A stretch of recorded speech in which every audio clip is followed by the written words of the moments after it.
First, let's talk about your home state of Georgia. And you remember Governor Kemp, he did not follow a lot of the consensus thinking. And for a long time, I mean, it was controversial. He set himself up for, a lot of risk, I think, the way he handled things in Georgia. And it looked like it was really going well, and it looked like he had confounded the naysayers.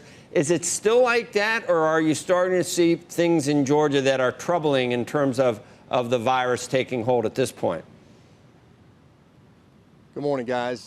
Joe, we're opening Georgia. We were one of the first states to do it. I applaud the governor for doing that, but he's following the president's three-phase plan.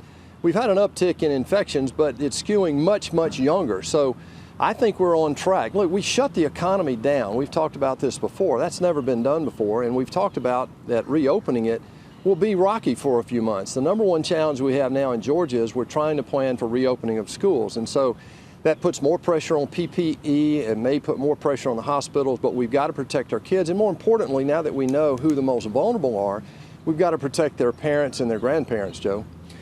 Is it possible to have a national plan at this point? I mean, I would think Arizona or Texas versus even Georgia, or then you look at Florida. How do you do that nationally? How do you give parameters that are going to work one size fits all? Well, I think what we have are targets, but I think it has to come to the individual states, just like countries. I mean, we were 2 months later getting into the cycle than South Korea, Japan, or even China.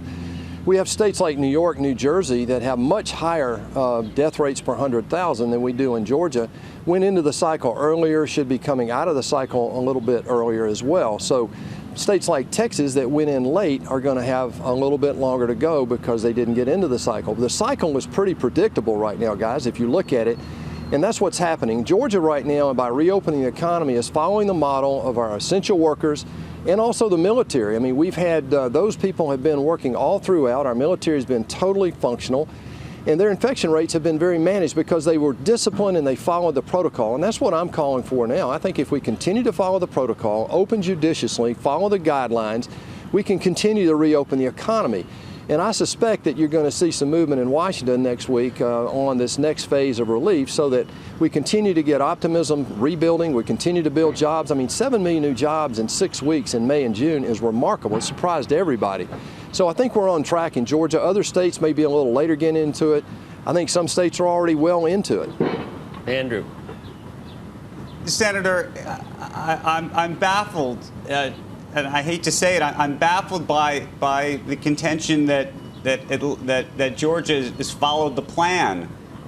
It can't be part of the plan for the Atlanta School Board to have to delay school opening. This is so far from the plan. Your governor has been asked for the National Guard to come to the state. I just can't understand the positive spin you're putting on this. I recognize that we're all trying to do the best we possibly can, but to suggest this is going as expected is just doesn't have the ring of truth. Well, Andrew, first of all, you're talking about two separate issues here. The National Guard didn't have anything to do with COVID-19. We've mobilized behind this virus. We put 200 new beds in a big facility in Atlanta in anticipation of a surge that never came. I can just tell you that our military is operational in Georgia. Our businesses are operational. We're giving the parents the decision about whether their kid is going to go back to a public school or not, or they're going to continue to homeschool them. So the idea that you're going to look at the downside of this thing is, I think, I'm skeptical of that outcome because I've been in the state. I've seen what's going on there, people helping other people. Look, the governor is following the protocol. The mayor is turning this of Atlanta, it may be turning this into a political issue as it's happening in several other states. Look, we are trying to protect people. The number one goal we've had in Georgia, Andrew, is to protect people from this virus. And the second objective is to get our economy going again. Look, we just put $2.9 trillion to work. Now, only half of that has been allocated so far, but we've appropriated $2.9 trillion. We've added $3 trillion to our federal debt just in the last few months. And I think things in Georgia right now are going as well as they could be expected. And I think we have to continue on that train. But the thing we've really got to do, Andrew, is I think continue to follow the protocol and follow the things that we know work. Look at other countries that didn't shut down. Look at their death rate per 100,000, their infection rate per 100,000, and the differences are they follow the protocols, and we've got to continue to do that here.